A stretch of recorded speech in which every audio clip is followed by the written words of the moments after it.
And let's begin with a statement coming in from Prime Minister Modi. Is currently in Odisha and speaking there at a massive rally. Prime Minister Modi for the first time has spoken about the conversation that he had with US President Donald Trump, that 35-minute conversation over the phone that happened 2 days ago.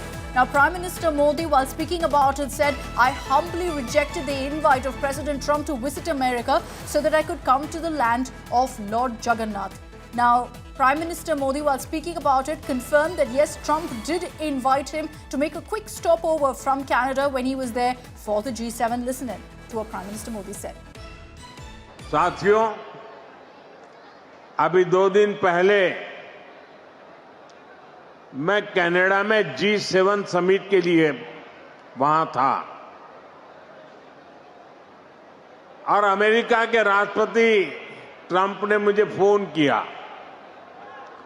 उन्होंने कहा कि अब Canada तो आए ही हैं तो Washington होकर के जाइए,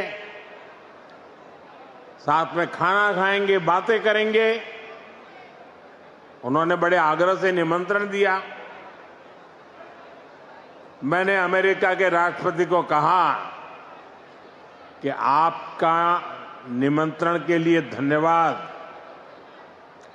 मुझे तो महाप्रभु की धरती पर जाना बहुत जरूरी है।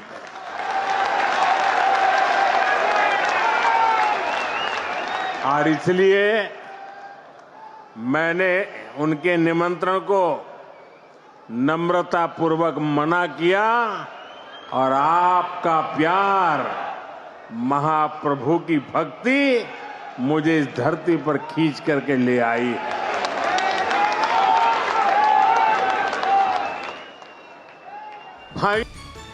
Prime Minister Modi there confirming that he did receive an invite from President Trump, and the way Prime Minister puts it is essentially that President Trump invited him for a meal at the White House in Washington. But Prime Minister Modi, speaking there in Bhubaneswar, says, "I humbly rejected the invite because I wanted to be with the people of Odisha in the land of Lord Jagannath to soak in the love."